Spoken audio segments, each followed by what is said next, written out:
అమ్ముడు వెళ్ళిన కొడుకులతో కూడా మైకించి మాట్లాడిస్తారు. ఎందుకు ఎప్పుడు మీటింగ్ అయిపోయిందిగా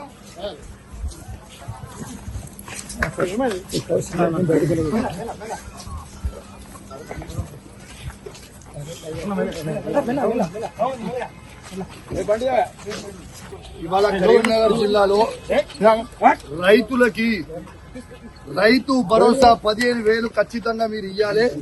పోయిన 2 సీజన్లు మీరు రైతు భరోసా ఇయ్యలేదు అని ఇలా కరీంనగర్ జిల్లాలో ఉమ్మడి కరీంనగర్ జిల్లాలో రైతుల పక్షాన తెలంగాణ రైతుల పక్షాన దాంతో పాటు ఇలా రుణమాఫీ నా హుజురాబాద్ నియోజకవర్గంలో కేవలం 50% మాత్రమే అయింది. ఇంకా 50% కాలేదు. నా హుజురాబాద్ నియోజకవర్గంలో రైతులకి రుణమాఫీ చెయ్యాలని నేను డిమాండ్ చేశాను. నా దళిత కుటుంబాలకి సాచ్యురేషన్ మోడ్ లో 18,500 కుటుంబాలకి మేము దళిత బంధు ఇస్తే 2వ విడత దళిత బంధుని వీళ్ళు ఇయ్యకుండా మా దళితులకి ఇబ్బంది పెడతా ఉన్నారు. ఇలా ఖచ్చితంగా దళిత బంధు విడుదల చేయమని చెప్తే ఇవ్వడుగుతే 3 మంత్రులు ఎమ్మెల్యేలు అందరూ కూడా మందబలం ఉంది కదా, అధికార బలం ఉంది కదా అని వచ్చి బెదిరించే ప్రయత్నం చేస్తా ఉన్నారు. మీరు బెదిరిస్తే భయపడేటోడు ఎవడు లేడీడా. ఖచ్చితంగా కేసీఆర్ గారి పక్షాన మేము నిలబడతాం.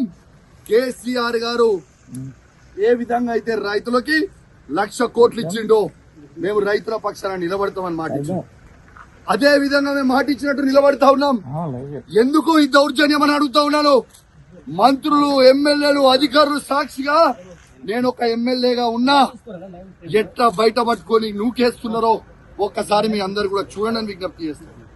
ఒక దొంగ అయినా జగిత్యాల ఎమ్మెల్యే డాక్టర్ సంజయ్ ఎట్లయితే అమ్ముడు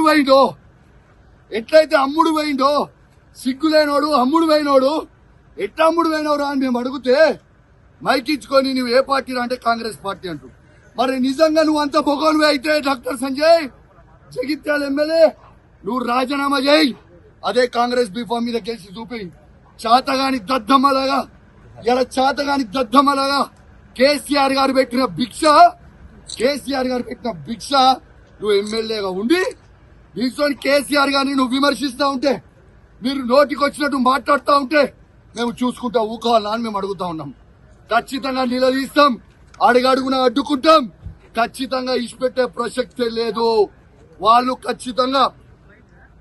ఖచ్చితంగా ఇవాళ రైతులకి 15,000 రూపాయలు రైతు భరోసా ఇవ్వాల్సిందే. ఇందిరమ్మ ఇల్లు ప్రతి ఒక్కరికి ఇవ్వాల్సిందే. ఇలా వాళ్ళు ఇచ్చిన 6 గ్యారెంటీలు ఇవ్వాల్సిందే. వాళ్ళు భయపెట్టించి దౌర్జన్యాలు చేస్తే భయపడే ప్రసక్తే లేదు.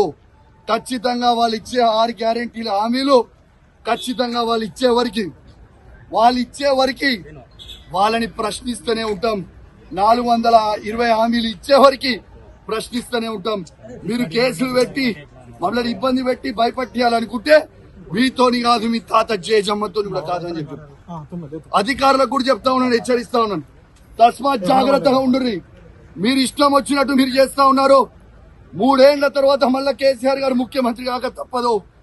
ఎవరు కూడా ఇలా ఎక్స్ట్రా చేస్తున్న అధికారులని ఎవరిని కూడా ఇచ్చిపెట్టాం. అది కూడా గుర్తుపెట్టుకోవడం చెప్తా ఉన్నాం.